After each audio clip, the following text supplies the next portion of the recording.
Okay. Saan ba dito? Hindi ako Bahala. mapapahabak. Bahala na. Kahit saan mo gusto pa. Yun! Wow. Green! Okay.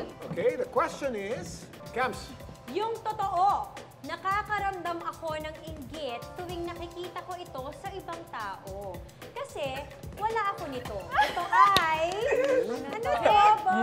Ang hirap nito kasi hindi ako yung type of person na naiinggit sa ibang tao. I don't like na nagiging jealous kasi I feel bad for myself pag ganon. So, siguro actually I love dogs and kapag meron silang Samoyed, is that the breed name? I really want to buy a dog just like that. Kaya pag may nakikita ako, like mismong dogs, oh my gosh, pwede bang akin na lang yung anak? Kasi talagang sobrang cute nila. And I love dogs. Di ba po parang sobrang... I have a baby doggo named Snowy and siya yung life ko right now because of the pandemic. So, siya yung why don't you get tumutulong. a Samoyed? Yes, I am. Nag-ipon ako.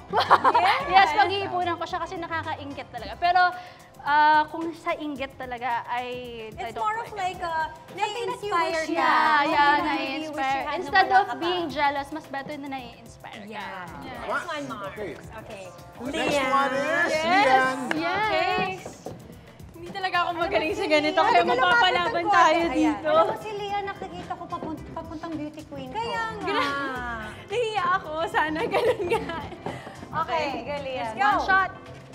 Oh, blue. Blue. Okay, okay. Ayun. Kinakabahan ako sa Okay, the tanong. question is, Kung Marcia. makakapili ako ng isang moment na pwede kong sabihin, naabot ko ang todong level ng happiness. Ito ay nung... Siguro yung masasabi kong todong level of happiness like so far sa aking life is yung nag-college ako. Currently, college ako ngayon, second year college. And At second ka college? second year college. What yeah. college? Sa ISHRM school system, yeah. Malapit lang sa amin. And isa sa mga goals ko in life talaga is maabot yung ganito, yung college, and makapagpatuloy ng pag-aaral. And right now, super happy ako na, alam mo yun, nasa kaligtaan na ako ng college life ko, and malapit na rin akong graduate in a few years. So, sobrang happy talaga ako. Yeah. Konti na lang ba? Konti na lang! Konti na lang! Okay, nice one, guys. Thank you for sharing, guys. Maraming Oo, salamat. that was a nice way to kind of break the ice this morning. Yes, Mars. Oo, Kaya kaya saka next. nakakatuwa yung tatlong guest natin. Ang feeling ko talaga, parang magkakasing edad lang Oh, tayo. diba? Agree, agree.